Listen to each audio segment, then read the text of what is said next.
If you have a smart shopping campaign, I'm going to show you how to feed a Performance Max campaign with smart shopping data. And in case you're not already aware, Google is going to take your smart shopping campaign and they're going to turn it into a Performance Max campaign. I think in June is the drop dead date. So you have no choice but to migrate over to Performance Max. And I promise you it's going to be to your benefit to build out a Performance Max campaign instead of just letting it get pushed over, because then it's going to be pushed over in inadequate manner.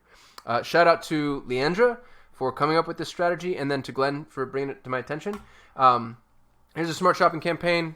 Awesome performance, 3,500% ROAS. We're great, etc. In smart shopping, go to Insights. And then in Insights, you're going to see your top performing segments. This becomes the audience segmentation for Performance Max. And we've got in-market audiences, affinity audiences. You can see the conversion share, obviously, and then the index is the performance. And you're going to prioritize according to the index. And this gives you the ability to know what assets you're going to create on the outset. So depending on how specific the audience gets, that's the approach you're going to take with your asset creation. And I think this goes without saying, but your in-market audiences, generally you're going to outperform your affinity audiences. But I bet your affinity audiences are going to be much bigger and maybe even more ripe for new customer acquisition.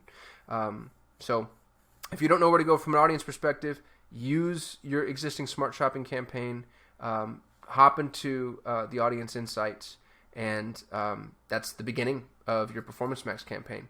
Hope this was helpful. Appreciate all y'all. I'll see you tomorrow. Peace. Wait, before you go, I'm constantly looking for amazing people to come join our team. So if you're passionate about Google Ads and you're passionate about customer success, please go to solate.com/apply, and we'd love to see you as a part of the Solutions 8 team.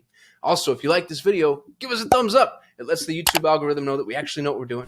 And don't forget to subscribe. We shoot a video every single day, and I don't want you to miss out on any of it. Lastly, if you have questions, comments, concerns, confessions, or you just hate my face and my voice, go ahead and hit us up in the comments. We get very little human interaction, and even the heckling is something that I kind of get a kick out of. So thank you so much for watching. Thank you for being subscribers if you're a subscriber. Don't forget to apply if you're interested in working at Solutions 8. Otherwise, I'll see you tomorrow.